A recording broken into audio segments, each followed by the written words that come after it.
Яруу найрагч Баддоржийн Жамбалдарж.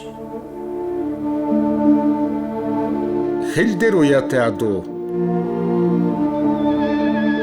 Элүү хөлхөн энэ заставын гадаа эрх хөгшин адуу газар үнэрлэн тонгойн.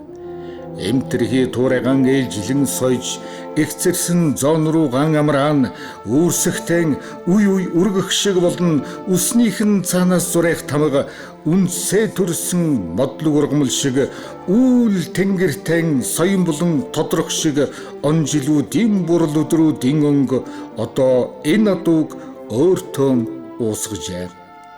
Олоортод татсан жамын олом нь ороо цанхын татан чипчирчээ. Болгож бусгаад унгаж чадаагүй бусдын тойрогт багтаж зогсон. Цагийн сэрүүлэг шиг климанаанд туг шиг дэрвэд гандатлан шогшжээ. Мөнгөн товруутай хазар түнд зохиогүй. Мөргөлчин адил тайван амгалан айраг цэнгүүлсэн улсын наадмын адтай цээлхэн гин гондуу сонсоогүй.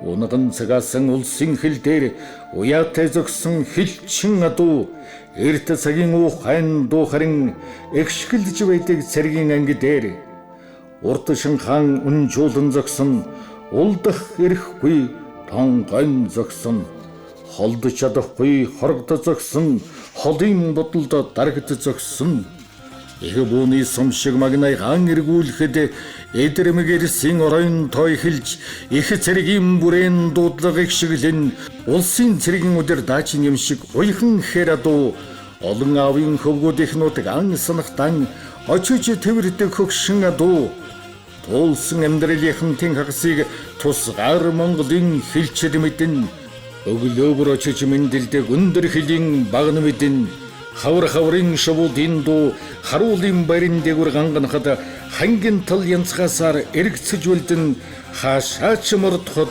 хазар докторна.